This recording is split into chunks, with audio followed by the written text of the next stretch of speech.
Good afternoon. I would like to welcome everyone to the last B2B session of the day, titled Low Carbon Hydrogen Production Pathways. My name is Mathieu. I am a Market Intelligence Manager at Hydrogen Europe, and I'm going to be the moderator today. We have an exciting panel that will be discussing this topic. And during it, we are going to explore two different clean hydrogen production pathways from the perspective of their technological maturity, from the cost perspective, and from the scaling perspective. We'll be focusing on water electrolysis and reforming with carbon capture, the two most mature clean hydrogen production technologies. But before we get to the panel, we have a presentation by my colleague, Grzegorz, who is going to do an introduction to the topic by presenting some of the key takeaways from our Clean Hydrogen Production Pathways report, which we published in June and is freely available on Hydrogen Europe website. That subsequently will be followed by a brief introduction from one of our event sponsors, Electric Hydrogen, and then we'll get to the panel. So with this, I invite my colleague Grzegorz to do a 10-minute presentation.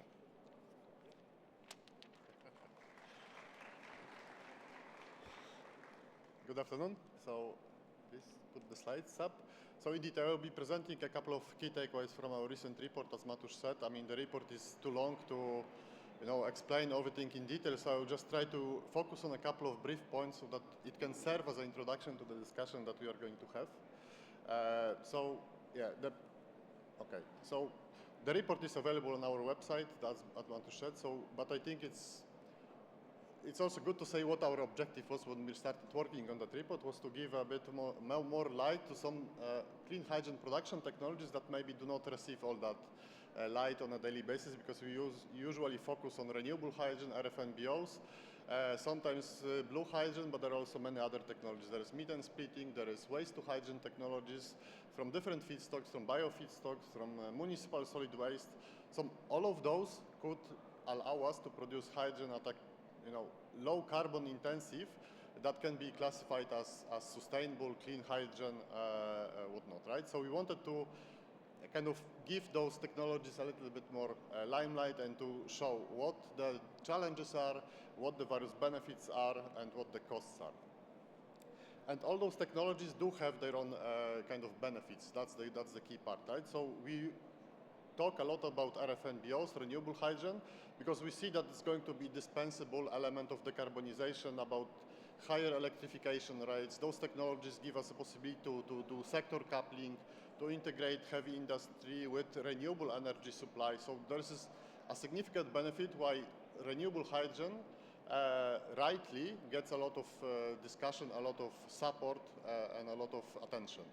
But all those other technologies also have benefits. Blue hydrogen, for example, allows us to decarbonize swiftly now, already at large scale, which might not yet be available to other technologies. When you talk about waste to hydrogen technologies, they would allow us to produce sustainable hydrogen locally in cities without the cost of transport. So you can do kind of local, low carbon hydrogen production for your own needs, if you are looking at this point from a point of view of municipality, without need for any infrastructure to transport hydrogen, and so forth. When you have methane pyrolysis, outside of hydrogen, you're also producing solid carbon, which can also be a valuable feedstock to produce graphite, for example, for batteries and so forth. So all of those different technologies, they have different challenges, but they also have some unique benefits usually, which makes it worthwhile to also not forget about them. When we look at costs, unfortunately, the one that gets the most attention, so the renewable hydrogen, which I said has those unique benefits with sector coupling, happens to be currently the most expensive one, with around 7 euros per kilogram, what we saw as a kind of average, EU average on a certain optimized scenario. Obviously, the costs can be higher. We recently had an H2 bank auction, which showed us that the clean hydrogen production costs can be as low as even 2.8 euros per kilogram. That was the lowest bid from Spain. But the highest bid was around 28 euros per kilogram in Germany, right? So the spread is actually very high for renewable hydrogen. For all those other technologies, currently what we see that the costs can be significantly lower. For blue hydrogen, the costs actually are almost at cost parity with grey hydrogen currently. The cost competitiveness is very much depending on for how much you can transport and store CO2. If you can manage to have those costs of transporting and storing of CO2 around 30, below 30 euros per ton, you can reach cost parity with grey hydrogen. We have assumed that it's around 100 euros per ton of CO2 because the infrastructure to transport that CO2, store it, it's not yet widely available. Therefore, those costs are currently relatively inflated, but that doesn't necessarily have to be so forever. When it comes to methane pyrolysis, it's another technology which can be very cost competitive. However, the cost competitiveness of that is very highly linked to for how much you can sell the other main product, which is solid carbon. If you can sell it at current market prices, you can reach very attractive costs of hydrogen levels. Unfortunately, if you go to large-scale production of hydrogen using this method, you can very quickly saturate the whole carbon black market, which is very shallow at the moment in Europe. So that's an issue which might be somehow an obstacle in scaling up methane pyrolysis going forward. When it comes to waste-to-hydrogen technologies, again, those are maybe slightly more expensive, around 4 or 5 euros per kilogram, but if you're doing it locally in a city, that can be a very reasonable cost level because you are avoiding a lot of transport and storage costs. So that's what we saw when it comes to production costs. However, production costs are not everything. To be classified as low carbon or sustainable or clean, in Europe you have to reach certain emission threshold, which is set at 3.3 tons of CO2 per ton of hydrogen, which for this example, when it comes to blue hydrogen, highly depends on what the natural gas source is. If you can use a natural gas source that is mined or explored or produced in a very sustainable way with welded pipelines with no flaring allowed, that methane or that natural gas can have relatively low upstream emissions, and if you can use that natural gas with a high CO2 carbon capture rate, you can get hydrogen at an extremely low carbon intensity. However, if you use, I don't know, LNG from the US maybe, you maybe have a slightly lower carbon capture rate, you will never be able to reach the required emission threshold. So that's another element which is extremely important when talking about those other technologies. By the way, all of those technologies that I mentioned can be produced below the emission threshold, which in Europe sets what is the carbon intensity that hydrogen can be classified either as recycled carbon fuel, low carbon hydrogen, renewable hydrogen, and some of those even allow to produce hydrogen at negative carbon intensity, right? But this is just to say that costs are not everything.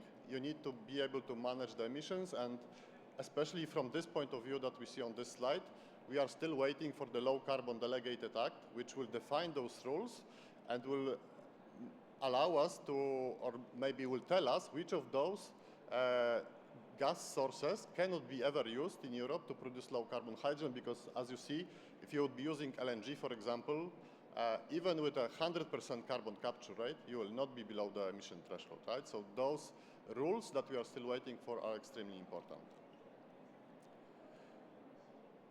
This slide, I will maybe conscious of time, I will miss because I already mentioned those key challenges, right? Which for blue hydrogen is lack of the infrastructure, maybe for CO2, as I said. This creates the CO2 transport and storage costs to be relatively high today. For some hydrogen producers, it's even not available to do this route because the storage or transport infrastructure is simply not available. For renewable hydrogen, the challenges is mostly cost, as we all know. So those are the two main challenges. But maybe just to finish the discussion, I will have this slide, which shows you what are the incentives from regulatory framework point of view that incentivize off-takers or producers to focus on various methods of producing or using hydrogen. So as you see at the very top, you see all green lines showing RFNBO, so renewable hydrogen of non-biological origin, for which we have targets in Renewable Energy Directive for fuel suppliers to use certain percentage of RFNBO. So we have targets for industrial off-takers to use certain percentage of RFNBOs. We have targets for fuel suppliers to the aviation sectors, for the maritime sector. So all of those have a specific targets that incentivize use of RFNBOs specifically. However, if you look at low carbon hydrogen, for example, you can see that there is almost nothing. There is no demand for low carbon hydrogen that is stimulated by legislation at this moment outside of what comes naturally, let's say, from the ETS, because maybe ETS will drive the cost competitiveness of it to the point that people will switch, but specifically from regulatory point of view, outside of fuel maritime, which is technologically neutral, there is nothing to incentivize that. So that might be also a topic for discussion today at the panel, that there is maybe this slightly uneven playing field for those various production technologies.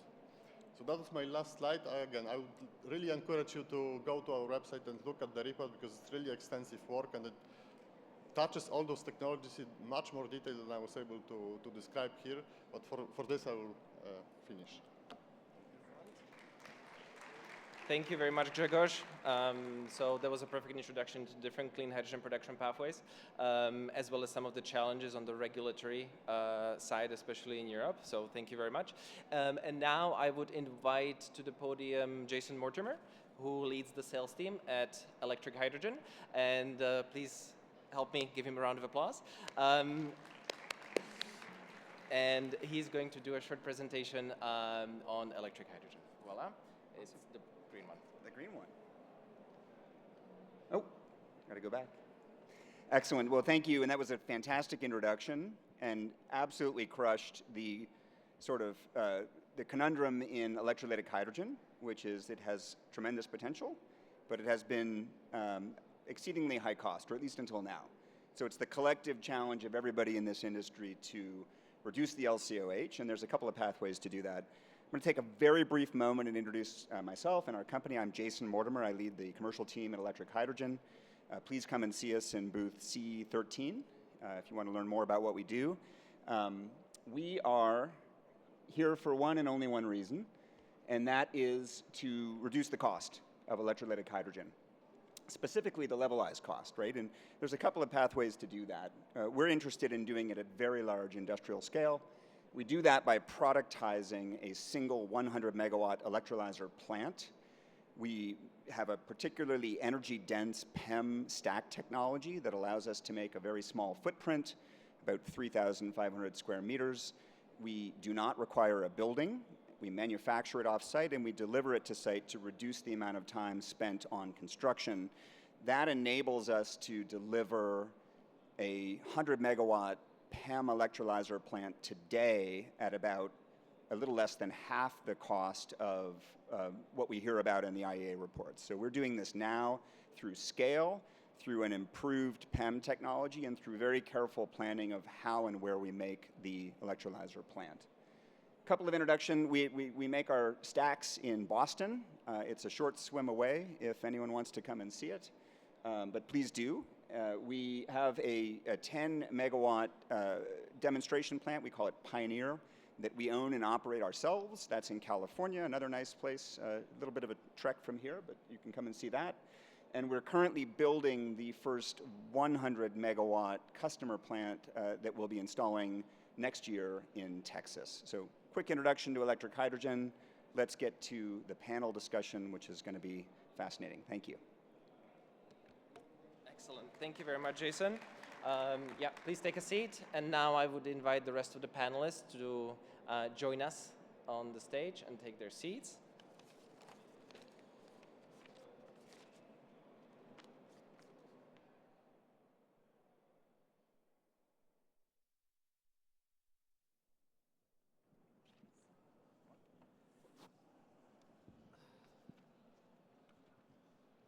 Excellent. Thank you for that, Jason, for the introduction. Just so that we finish the introduction, so we have heard from Jason, but I would like to introduce the rest of the panelists. So we have, right next to Jason, Mathieu Ablard. Mathieu Ablard is currently the head of low carbon hydrogen and power business development at ENGIE Europe, and he's also the H2BE project director, which is going to be sort of the focus of what you're going to talk about today. Then we have Anne-Frédérique Demaerel, right next to him, who is a business expert in large industries. She works at Accelera by Cummins. Anne-Frédérique is dedicated to helping customers decarbonize in a variety of industries, chemical, steel, so large industries. And then last but not least, we have Kate Macfarlane. She's Director Clean Hydrogen, Europe, Middle East, and Africa, focused on business development, both electrolytic as well as thermochemical or reforming with carbon capture projects. So thank you all for coming. We appreciate it, and let's get into it. Before we get into the questions, I would like to remind you that there is a Slido available. So once in a while, there's going to be a QR code that pops up somewhere on that side, so on the right side. So please scan it and then make sure to ask questions on Slido, because we would like to dedicate at the end at least 10 minutes to answering your questions that you might have since you're here. So to start us off, I've mentioned that this session is going to focus on technological maturity, costs, and scaling. So we're going to begin with sort of technological maturity and technological development. We're going to start on the electrolytic side. So water electrolysis is a mature technology. There have been 100 megawatts operational in Norway in the 50s, 60s. So that was alkaline, but it is a mature technology. However, in total now in Europe, we have 385 megawatts that's deployed right now in Europe. So that's not much. Globally, for water electrolysis, we are somewhere around 1.5, maybe towards 2 gigawatts right now deployed. So again, that is not much compared to the dozens of gigawatts that we might need or that we will need in order to decarbonize the existing hydrogen demand, as well as the new hydrogen demand. And so the question is, so we're trying to deploy gigawatts and gigawatts of electrolysis. Is the technology ready for it? So Jason, you were just speaking, so I would start with you, and then I'll continue with Anne-Frédérique. Just check. Oh, it does work. Excellent. The technology is ready. Electrolysis is not new. We all did electrolysis in 10th grade chemistry or thereabouts. The question is it ready to reduce cost? Right? We've been able to crack water for a long time. We've never made it a commercial industry. Couple of facts out there. There's way more electrolysis capacity out there than there are projects that are requiring electrolyzers. So there's the ability to scale up a technology. The problem has been cost. Anne-Frédérique, what's your view on the readiness? Yeah, maybe first I represent Cummins, and Cummins is an electrolyzer manufacturer. We're focusing on PEM, and we're in this business already since the 90s.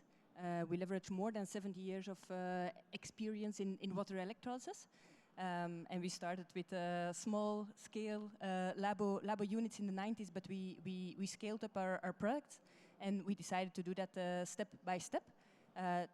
We supplied in between 200 megawatt and 500 megawatt of accumulated capacity of electrolyzers over the last years.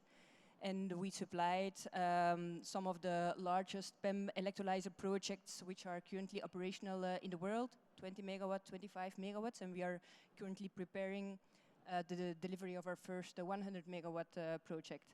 So the technology is known and is ready indeed, but we face some challenges as a sector as a whole, I think, yes. That is certainly true.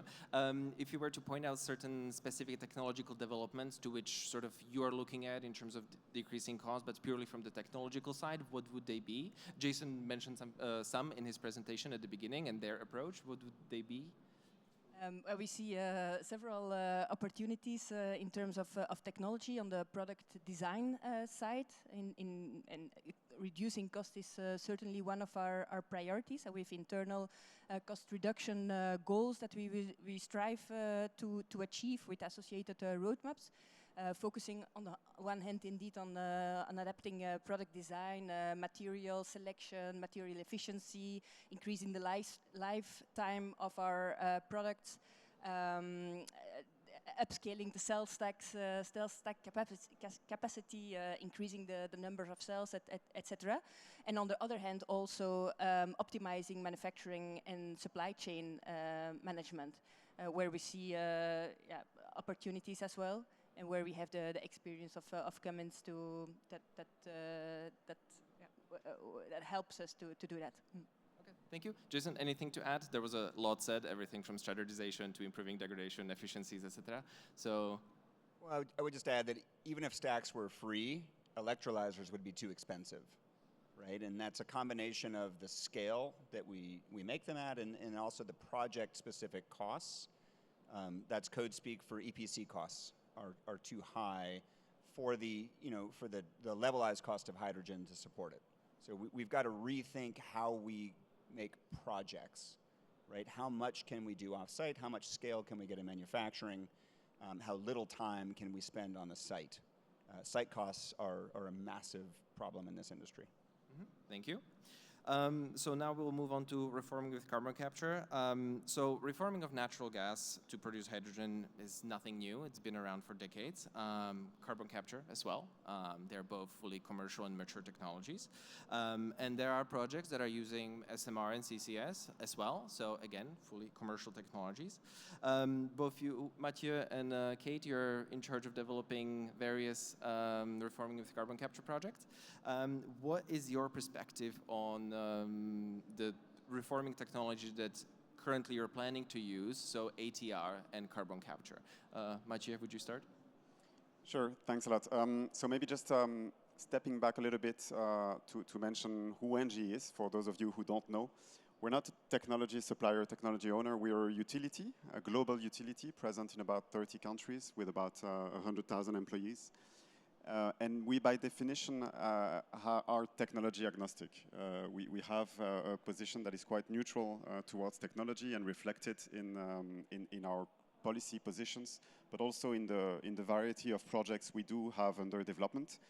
So we do have green H2 projects under development as well as blue H2 projects.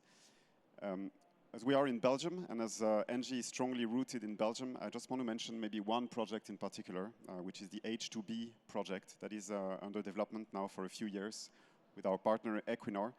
And that is quite key to us because we see this project as a transition towards the green H2 economy in the future and as an enabler towards the investment in the low carbon value chains, both on the H2 side as well as on the CO2 side. So it's a project located in Ghent, in the port of Ghent, that will produce, by the early 2030s, about 200,000 tons of hydrogen per year. So hydrogen at scale. We're going to come back on the carbon content of that hydrogen later. Quite an efficient process that will take away about 2 million tons of CO2 per year in Belgium. So that's a big number for a country like Belgium that is renewable electron constrained. Okay, thank you. So from your perspective as in this specific case, project developer, the technology is ready? The technology bricks are ready, are mature. I think for us, the view is that we need to team up with the right partners to make that work. I mentioned about Equinor, with whom we are co-developing this project.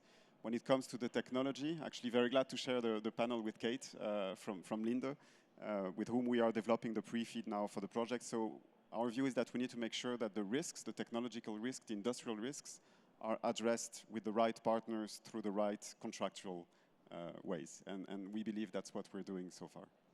Thank you. Kate, what's your perspective on the technology as an EPC provider, among other things that Linde is? Yeah, so I can address what Linde does as well. So Linde's actually been operating hydrogen assets for over half a century. So some of those electrolyzers you were mentioning in the Nordic countries, we've been operating some, especially electrolyzers, but also methane reforming. So traditionally steam methane reforming, and looking at, we currently actually produce around 2 million tons per annum of hydrogen. So hydrogen is quite a core part of our business. And we also are agnostic to technology. So we look at both electrolyzers as well as methane reforming. And when you start to talk about methane reforming, we have actually 10 projects globally that we're looking at that are really large scale, that are very similar to the H2BE project. And what we see in those is really they're across the world, but we've actually made FID for 2 projects in the US, and that's using our in-house EPC capabilities. And we then are an operator, build-own-operator of those assets as well. And I'll reflect quickly on the 10 projects that we're working on globally to really reduce the CapEx and the OpEx, or eventually the levelized cost of hydrogen that you're producing. you're looking at the technology selection, but also at your strategy to execute the project. So in terms of technology, there's two aspects. There's the hydrogen production and the CO2 capture. In terms of hydrogen production, where really the technology that's leading is autothermal reforming. So because you actually only capture the CO2 from a syngas as opposed to from the flue gas. And so this is out of the 10 projects that I just mentioned, where actually 9 of them have chosen ATR through the pre-feed kind of phase. Then we look at carbon capture.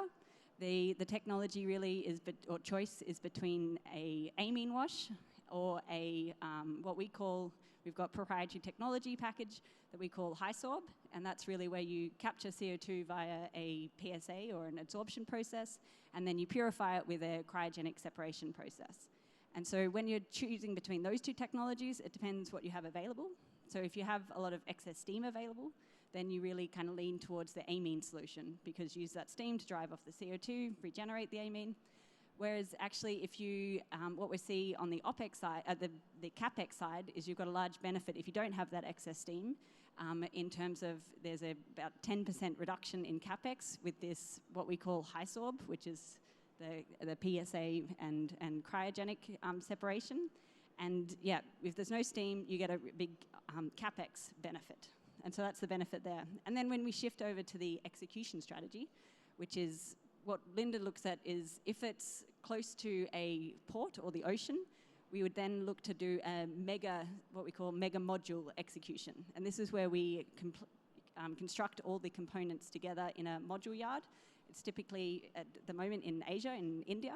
And it's the process units, pipe work, and you put into, and I call it mega because it's about 3,000 tons.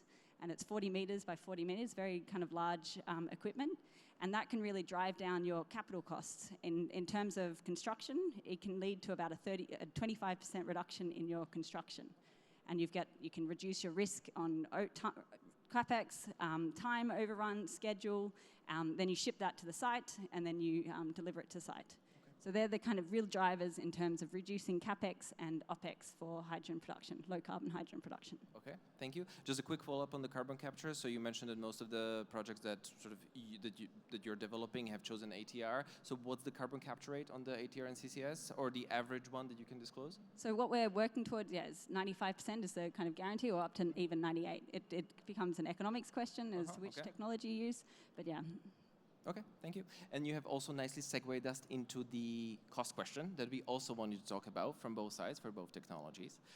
So I'll turn back to Jason and Anne-Frédérique now. So Jason, you have also mentioned cost already. In the last few years in our world, in our sector, there have been widely different estimations of costs for CapEx, for example, for electrolyzers. Of course, it depends on the scope, how are we reporting on it, but for example, if we use last year's BNEF's electrolyzer price survey, it was somewhere between $2,000 and $3,000 per kilowatt. That is all in, so that is stack, balance of plant, in that case, also grid connection, some guarantees as well. So that is that range. How do you look at those numbers, and how do you see those numbers potentially decreasing? As you mentioned, they need to be roughly in half, if I remember correctly. So that's CapEx. So how are you looking at CapEx? And if you want to mention OpEx as well, then go ahead. Yeah, let's begin with the formula for low-cost green hydrogen. And look, all clean hydrogen has a role, and there's no single winner. There are different applications in different geographies that will benefit from different technologies. But the formula for low-cost clean green hydrogen, or electrolytic hydrogen, is to find the low-cost power, right? OpEx dominates the model in any weather. So go find the low-cost power and match it with a low-cost electrolyzer that can handle intermittency, right? Wind and solar are low-cost in certain places. Go find that, and then use a low-cost electrolyzer at scale that can make low-cost hydrogen. And that is entirely possible, but there's an infrastructure problem, right? And so if you can't move the molecule, you've got to go locate next to a place that can consume the molecule, and then you become a price taker on power. So our formula for addressing the CapEx side of the equation has 3 elements to it. One is to increase the power density of the stack, right? Make a stack that can accommodate more power, and then you can get fewer stacks into a larger electrolyzer, which gets to the second point, which is to scale up, right? You have to make a big electrolyzer. So we only make a 100 megawatt electrolyzer. We don't make a smaller one. And then the last is to do as much of the engineering and fabrication as you can offsite, right? So that we're not sort of custom designing a solution for every project and going through all of the various engineering steps that are required for that, including like a HAZOP and a LOPA and all these other studies that you have to do. If you can design once and make many, you can get cost out. So all three of those things are in play with us as we try to reduce the cost. I would say that today we're about half of the number that you gave, which is, you know, on a total installed cost basis, and our mission is to cut that in half again, right? Electrolytic hydrogen must get cheaper, or it will be an economic abnormality, right? It'll be an unnatural act, and then we would be forever reliant on policy. The goal is for the policy to enable scale and cost reduction. Absolutely, agree, thank you. And if I were to pressure you, and that second halving will happen by when? End of the decade. Okay, very good, thank you. And Frédéric, what are your perspectives on cost, whether that's CapEx or OpEx? Yeah, on CapEx, I already shared some insights. I cannot share any specific numbers, but we do have some internal cost projections. We believe that the cost of electrolyzers will reduce in the coming 5 to 10 years by working on product design, upscaling manufacturing, upscaling products as well. But I also think it's very important to stress that even when the capex of electrolyzers is reduced, then you will not get green hydrogen if energy prices remain high, as it's 40 to 60% of the total cost of green hydrogen. So I think the quick wins are there. We need more infrastructure investments in energy, in hydrogen infrastructure as well, next to all the things that are ongoing to reduce the cost of electrolyzers. Thank you. Yeah, absolutely, that makes sense. If we look on the reforming side, Kate, you have already sort of partially addressed it. Mathieu, did you want to add anything else on the ATR and CCS, the sort of the cost development, whether that is capex or the actual cost of the produced hydrogen? I think for an ATR plus CCS project in Europe, I mean, the capex will be, of course, very important. More from the risk point of view, I think that's we definitely want to invest to make sure our plant is robust, reliable, because that's a key selling point in our story. When you look at the OPEX, I think we don't disagree with the numbers that were shown on screen earlier. Of course, there's a lot of assumptions behind, in particular on natural gas, ETS, etc. But I think it's in line with what we observe. I think maybe linking a little bit the financial equation with the technological maturity, I'd just like to highlight because I think it's probably one of the first projects in Europe. H2B to have been awarded the Innovation Fund grant quite recently, so invited to negotiate the grant actually. But I think it's a sign that, I mean, technological maturity is a key factor in the assessment of this award. It's a sign that it is actually quite mature, that we're getting there. CapEx funding is not the only support that is going to be needed. Of course, we do work very closely with the Belgian authorities to put in place some OPEX support. But I think it's clear that we will not be able to only rely on the technology suppliers, the developers, the investors to make the financial equation work. Of course, we want this support to be as limited and as short in time as we can, but that is part of the equation unavoidably today. Kate, did you want to add anything on the technology, potential reductions on CapEx, or the LCOH of ATR and CCS? I think I addressed most of it in terms of the hydrogen production, the carbon capture, and really the execution strategy is something that we think is a real driver, especially on the CapEx side, that you can drive that down by having a strong execution strategy. No, makes sense. Thank you. So moving on to the next section. I wanted to talk about a little bit more about sort of scaling up and deployment in general. So again, starting with water electrolysis. So how do you see the deployment of water electrolysis? So as an introduction, so for example, for Europe, we are currently at about 385 megawatts deployed. I've mentioned that before, and there is about 2.6 gigawatts that is FID/ under construction. So I mean, yeah, in terms of deployment, it's very little. In terms of construction, it's decent. It has grown significantly since last year. However, again, we need to be at dozens of gigawatts deployed by 2030 to decarbonize. And so in our own forecast, in a report that we published yesterday, we forecasted about 17 gigawatts, 1.7 million tons of electrolytic hydrogen produced in Europe by 2030. That's in 6 years. And so I think that's still already a challenge. Jason, how do you look at this? What is your perspective? Again, these were numbers for Europe, but of course you also operate in the US.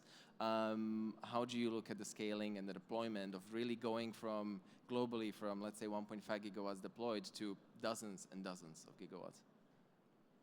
I think I would answer that by calling us back to another technology that used to be for sort of wingnuts and lunatics, which is solar, right?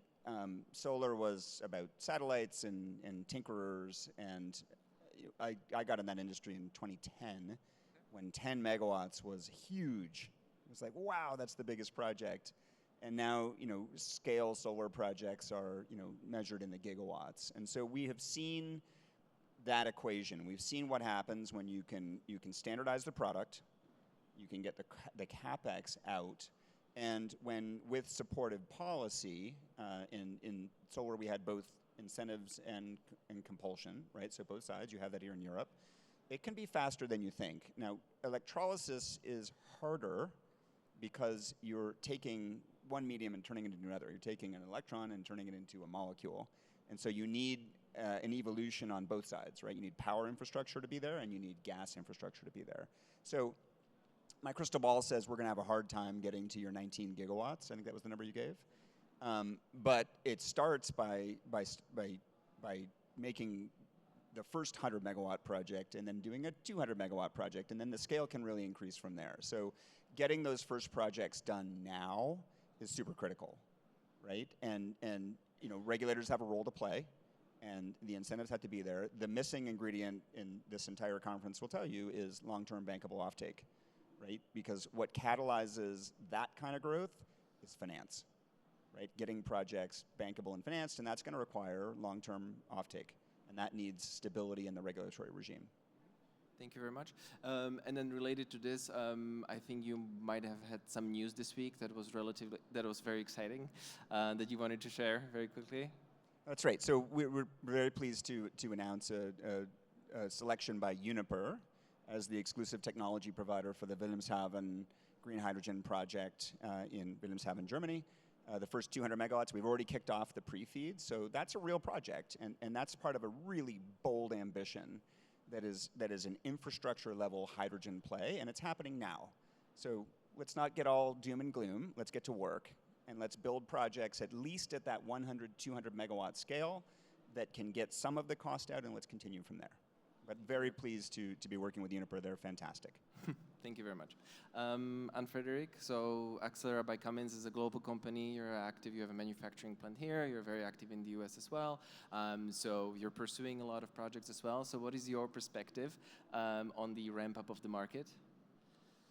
Well, I agree with what Jason said, and I also agree with what you said. I think the expectations are high. We see already some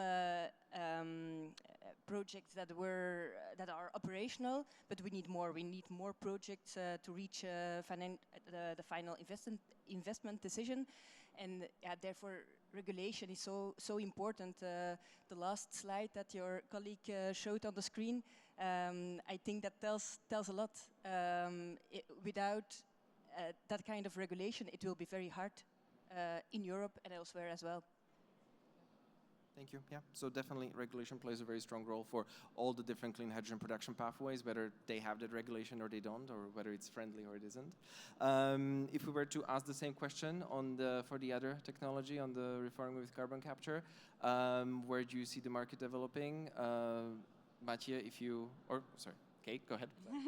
I can step in. So in terms of projects that are already at scale and making FID, we've actually made FID for 2 projects in the North America area. So, and these are both over $2 billion US dollars. So, both close to $2 billion US dollars, and they're very much at scale. So these are in terms of output, 1 gigawatt of hydrogen output.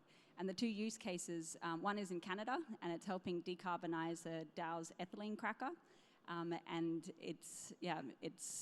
the next one is really in the Gulf Coast of the US, and this is where we're providing blue hydrogen to a ammonia production. So this already shows that it's a technology that's already at scale. It's already at the kind of mega scale we're talking about, and yeah, we think that's where low carbon hydrogen by reforming is a benefit, because it's already at scale and the technology is already proven to be able to make those FIDs. Could be called a certain bridge, sort of, until very large-scale electrolytic hydrogen is also available. We could say that. Would you agree with the statement? Maybe I can comment on that. And I think if we remain true to our vision that the future long-term is about green H2 coming massively into the market, I mean, I would have the view that you probably don't need dozens of large-scale, low-carbon H2, blue H2 projects in Europe. I'm talking about Europe specifically. But I think one of the very interesting use cases of these projects is actually to come at a start and to enable the infrastructure to be developed alongside these first projects. And that's part of our strategy, to work really hand in hand with the infrastructure developers and owners, Fluxys in the case of Belgium, for example, to allow them basically to also support their own initiatives and the funding of their own projects. 200,000 tons of H2 per year is probably what is needed to justify, to support investment decisions on the infrastructure side. And one of the very nice side benefits of ATR plus CCS is that it not only allows infrastructure to be developed on the H2 side, but equally on the CO2 side. So I think you really hit 2 birds with 1 stone, and that's also quite important in our European economy. Do you want to add anything, Kate? No, I agree. Excellent, thank you very much. Great. As I promised, I wanted to make sure that we get to the Slido questions. So we received a few, but again, feel free to submit more. We still have at least 10 to 15 minutes of discussion, and I would like this to be lively. So please go ahead. If the Slido QR code can appear again in the next few seconds, that would be great.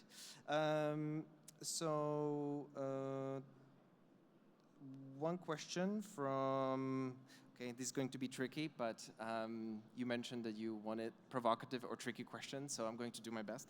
No. So from Kies van der Leun, how does electrolyzer capex go down with scale from 10 to 100 to 1,000 megawatts? A lot of it is there are certain costs that don't scale with steel, right? So there's design and engineering costs, and obviously, the way that we're doing it is with a more power-dense stack, so there's less balance of stack, less balance of plant required per stack, so you're able to make a smaller system. There's other ways you can do it, right? You can be more thoughtful about your structural steel component. You can get rid of the building, right? Most electrolyzers these days are indoors. That requires a building. That's both a cost and a safety hazard that has to be managed. So you can design these as process plants, chemical process plants. Most of our design inspiration actually comes out of oil and gas, right? It's not electronics, it's on the gas side and managing gas and being thoughtful about how you categorize and classify areas. So there's a lot of headroom in system design that has nothing to do with stack. It is beneficial if you can get more out of your stack. So we try to do both. So if we were to go from 10 to 100 to 1,000, rough percentage decreases? I don't think I understand the question. Percentage decrease? Yeah, so as you go from 10 megawatt plant to 100 to 1,000, yeah, indeed, the cost decrease in percentage-wise approximately?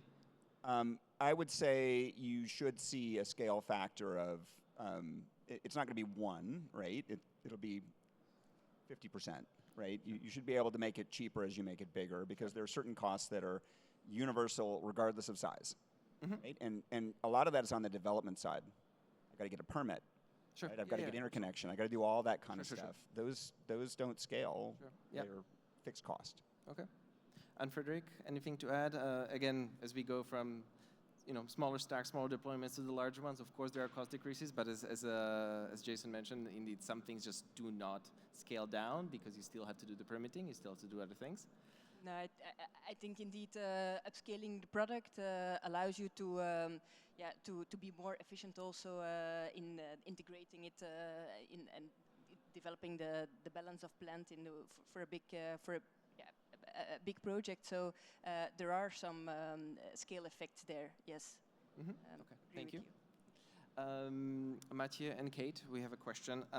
So which technology is the most competitive for reforming with carbon capture? So if we were to compare SMR and ATR, there are projects that have reached FID in Europe just doing retrofits, so SMR and CCS. You've mentioned projects in which you are involved that are doing ATR and CCS. From a cost perspective, is there a difference? Are they about the same? Does it, again, you mentioned it depends on the local conditions as well, availability of steam, etc.? Yeah, so of the 10 projects that I mentioned we're looking at globally in terms of low carbon hydrogen production, we've done feasibility study, pre-feed studies, feed studies, and the technology that's winning in most of those is a ATR. And out of the 10, 9 has picked ATR and 1 is SMR. And it's really about the ease of being able to capture CO2.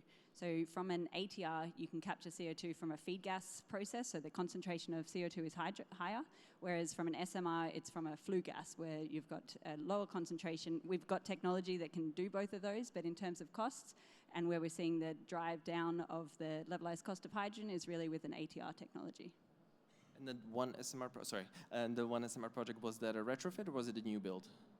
It's a new build, but it's just a different use case on that in that case. Interesting. Mathieu? Just to complement maybe, I think as an investor, we of course don't look only at cost. We look at a number of criteria: health and safety, constructability, operability, etc. One criteria that we also look quite carefully at is the carbon content of the product that we're going to get. And I think in the case of ATR plus CCS that we contemplate to use, I think we're reaching levels that are significantly below the taxonomy thresholds that we have today in Europe, around 3 kilo per kilo. And that's of course an important factor to be as competitive as we can from that angle as well, which is a strong selling point towards our clients as well.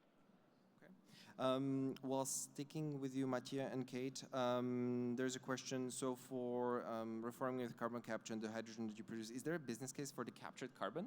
Because carbon is used in various industries as well. Or is it a revenue source, or is it purely a cost, given that you need to capture it, transport it, usually store it? Yeah, so I can address in terms of CO2 as a molecule, there are use cases for it. At least you're seeing in terms of methanol and productions like that, but they're looking at really a biogenic CO2, so that the kind of value of a CO2 molecule that's, let's call it a grey molecule, is a smaller use case that we're seeing. But it can be used as a chemical, but really at the moment it's a cost that needs to be transported and then sequestrated. Thank you. We have a very targeted question at you, Jason. Is there any long-term data on your degradation profile? Yeah, there is, and we're happy enough to talk about it. Long-term is a relative concept. Linde has been around 100 and how long? More than 100 years. ENGIE the same in prior names, and Cummins at least has a long lineage. We're a 4-year-old company. So if you're looking for more than 4 years of degradation data, you're going to have to look at accelerated degradation testing, which is what we do, right? So we subject our stacks to the extremes of particularly cycling to make sure that we understand their degradation performance over time. But we're not going to wait 20 years to see how they perform before we sell the first one. So, but there's another part of that, which is stacks are exchangeable, right? And if you design your system properly, you can pull out a stack and put in a new one and keep the plant running. And if you've built them the right way, you can go back and tear them down and rebuild them and then put them back into service. So there's almost like, it's like a catalyst, right? So our ATR folks can appreciate this. It's a catalyst bed, and if it's underperforming, you pull it out and put a different one in and keep moving. Okay. Anne-Frédérique, Cummins has a lot of experience, or Accelera by Cummins has a lot of experience, as you mentioned. Did you want to add anything on your experience sort of with degradation, developing new technology? Yeah, as I said, we supplied already quite some PEM electrolyzers to the market over the last years, and we can share more information with the people that are interested. So please come to see us at the booth at the main entrance. We would be happy to share more information with you on that aspect. Great, thank you. I'll stay on the electrolysis side. There is a question on what is the view of the manufacturers on the impact of flexibility on the electrolyzer performance as well as lifetime, so degradation. Anne-Frédérique, so the impact of flexibility, so not stable electricity consumption, on the impact of it on degradation. Degradation. Yeah, we are a PEM electrolyzer manufacturer. And PEM electrolysis is the best suited technology to couple with renewable energy sources. So from the experience that we have with this technology and the projects that we have in the field, we know that we have a very quick response time, and that our technology is very flexible and can handle that intermittency very well. So yeah, I think it's the best suited technology to use and to couple to renewable energy sources, yes. Thank you. For Mathieu and Kate, we have another stirring question. Storing CO2 underground seems to be much more problematic than the industry was thinking due to reservoir leakages. Why to continue bet on this risky technology? Is it risky? Are there issues with leakages? So typically for the carbon capture and then sequestration piece, we partner with people who then have the expertise. So in the project in the Gulf Coast, we partner with Exxon, and they've been doing things such as enhanced oil recovery, putting CO2 back in the ground for reasons like that. In terms of the long-term storage capabilities of that, that's where we would address that question to our partners. So you rely on your partners that they'll solve it. Okay. And then again, thank you very much for all of your questions, because this is great. And there are actually quite a few questions that are related to policy, which, as we mentioned, is looking at the different clean hydrogen production pathways that my colleague Grzegorz presented. The policy landscape can be quite chaotic in Europe for the different pathways. So that is sort of the note that I would like to end on, to discuss a little bit the last 5 or so minutes, to discuss the policy landscape for your respective technologies. Is there... So if I were to choose a questions, yeah, so what do the panelists from Joshua, from ENBW, what do the panelists think of the EU Delegated Act on low carbon fuels, but also of the RFNBO Delegated Act? What is your perspective on the European regulation in terms of helping the market or hampering the market, or Kate, do you want to start? Yes, I can start. So in terms of regulation, we think it's good to kind of reflect on what its aim is. Its aim is really to help decarbonize industry, make sure Europe is still competitive, make sure we create a hydrogen economy, and each of these can really kind of help to, develop hydrogen as a solution for decarbonisation. But in that note, we really think you should stop looking at the colour of hydrogen and how it's produced, but really what the carbon content is, and ultimately what the carbon content is of the end product. And in this space, as we saw on one of the last graphs, there was a lot of green for RFNBO hydrogen and no green for talking colours now for low carbon hydrogen, and we think there needs to be a couple of green boxes, some kind of incentive, as Mathieu was mentioning. It's part of the transition process to build large scale infrastructure for hydrogen storage, hydrogen pipelines, that it can really play a role in that. But in that sense, it needs to be part of the legislation in terms of some kind of mandates or quotas and funding. Mathieu, did you want to add anything on this? Yeah, sure. I think policy is a fantastic enabler, of course, when it gives you the right regulatory framework to proceed through your development and investment decisions. So we need that policy to come in place quickly, to be implemented quickly as well in the member states. And this is tending to take a lot of time. It's also a superb enabler when it gives you access to funding and to the support you need.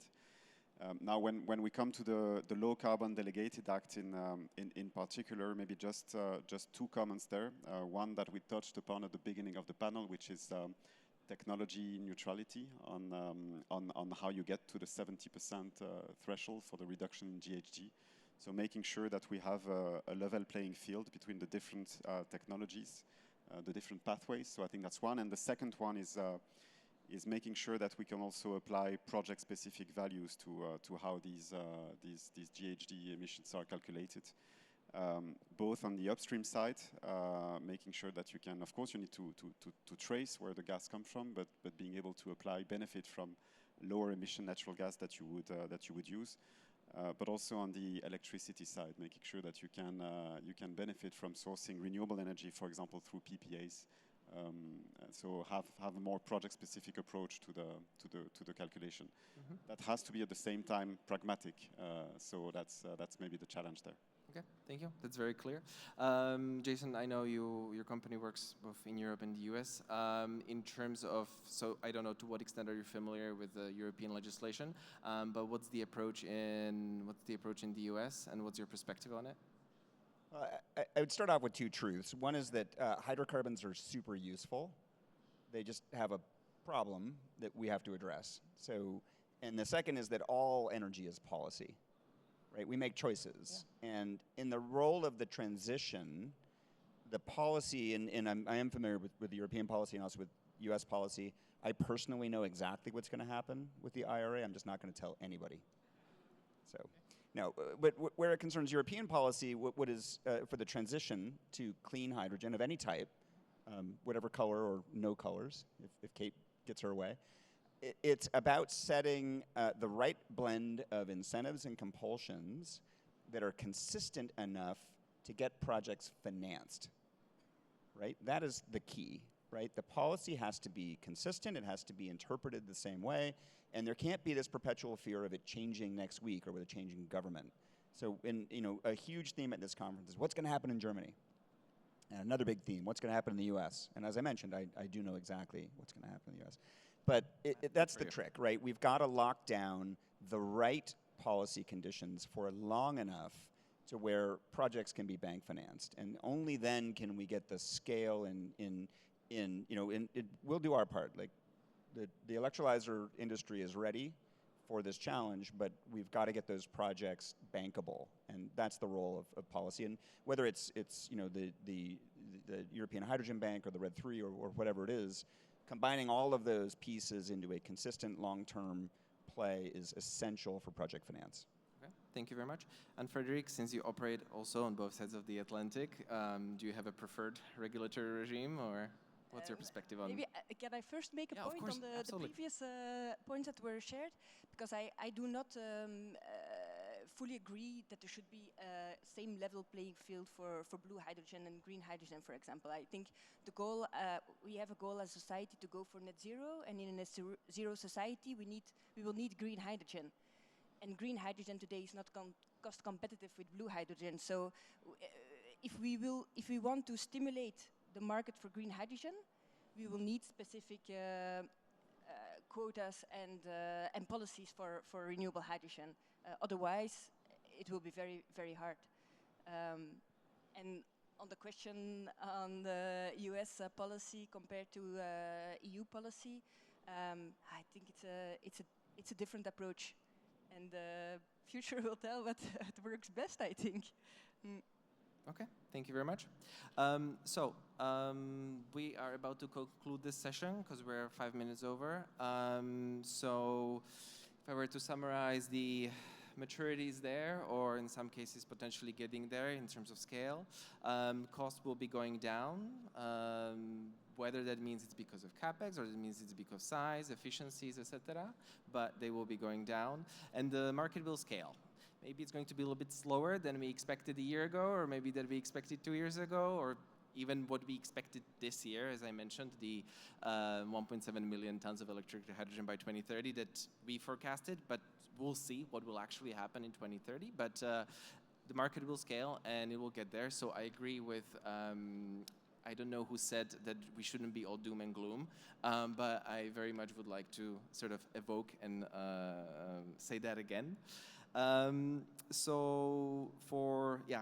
just to conclude, for decarbonizing the existing hydrogen consumers and satisfying the new consumers, I would like to repeat that we will need different clean hydrogen production pathways. So going back to the beginning, going back to the presentation, yes, electrolytic hydrogen, absolutely. Reforming with carbon capture, as long as the carbon capture is high enough, upstream emissions are